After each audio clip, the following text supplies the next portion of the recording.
Canada is not a myth. Good people who genuinely want Alberta to leave Canada but can't figure out how are being tricked. Imagine being in a situation where you were being tricked but didn't know until later. Has there been a time when someone you cared about was being tricked and you could see that your friend was convincing someone else that the trick was real? Some good Albertans have been tricked by the Statute of Westminster myth.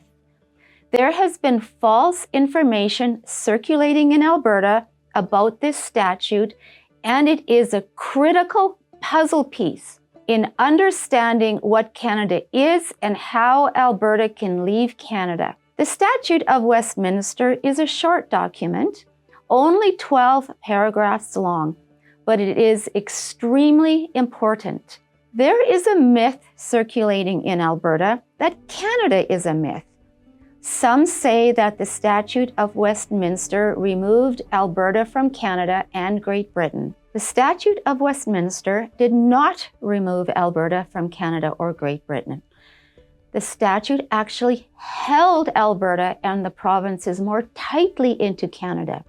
You see, back in the earlier days of the Dominion of Canada, Canadian lawmakers had to jump in boats or find some way to get approval from the British Parliament whenever the Parliament of Canada or a province wanted to make or change a law. 6 members of the British Commonwealth of Nations who pledged a united common allegiance to the Crown, the King of England, banded together and approached the British Parliament. What was the British Parliament? The British Parliament consisted of 3 parts: the King's Most Excellent Majesty, the Lords Spiritual and Temporal, and the Commons, or said another way, the King, the House of Lords, and the Commons. These 6 Commonwealth members who wanted change included Canada, Australia, New Zealand, South Africa, Ireland, and Newfoundland. The British Parliament agreed with these 6 that the parliaments of these dominions could make their own laws, and for Canada, there was one exception. For Canada specifically, Section 7 provided that the Statute of Westminster did not apply to repeal, amend, or alter the British North American Act. The provinces of Canada could make laws related to provincial powers. The Parliament of Canada could make laws related to the Dominion powers. These separate powers were listed in the British North American Act. But the Statute of Westminster was clear. Only the British Parliament could amend the British North American Act. What is the British North American Act? The British North American Act is also called the 1867 Constitution Act. This act braided together the British Crown, the Canadian Senate, and the Canadian Parliament into a constitutional federal union. I'll repeat that. The Constitution braided together the King or Queen, the Senate, and the Canadian Parliament into a constitutional federal union. As we move forward in our series about how Alberta can leave Canada, keep the word federal tucked in your memory. The Statute of Westminster did not change the Constitution of Canada, and Canada still could not change its constitution.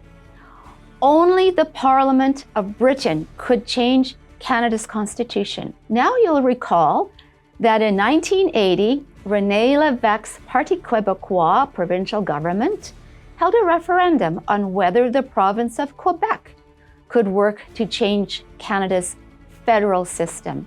In 1980, 60% of the people of Quebec voted no. They wanted Canada's status quo. What was the consequence of that referendum? Well, there was a great deal of turmoil and hot discussion in Canada until Prime Minister Pierre Trudeau changed Canada's status quo in 1982. You'll recall that Dr. Michael Wagner has spoken about the Canadian Charter of Rights and Freedoms becoming part of Canada's Constitution in 1982.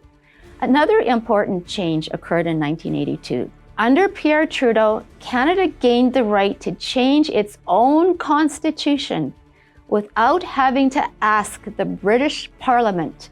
That process was called repatriation.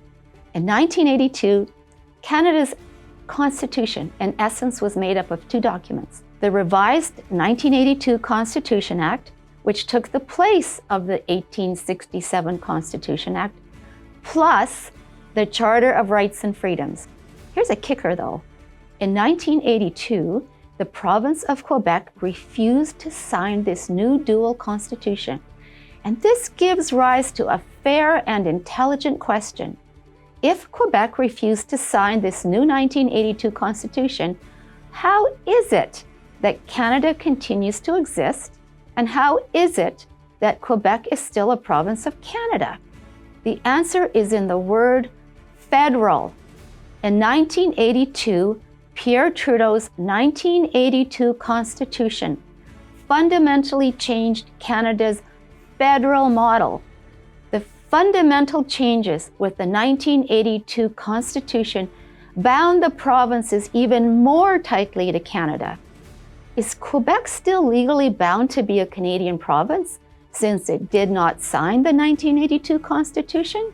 That is an interesting legal question. However, the majority of the people in Quebec seem to want to stay in Canada, so no one is asking the Supreme Court of Canada that question. Is Alberta tightly bound to Canada? Yes. Can Alberta escape? Yes.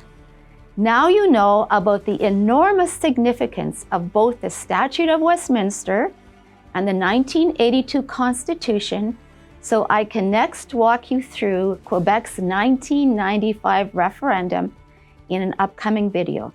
If you are enjoying this deep dive into how Alberta can really leave Canada, please like, subscribe, and share. Thank you for listening. From the mountains to the prairie sky, Alberta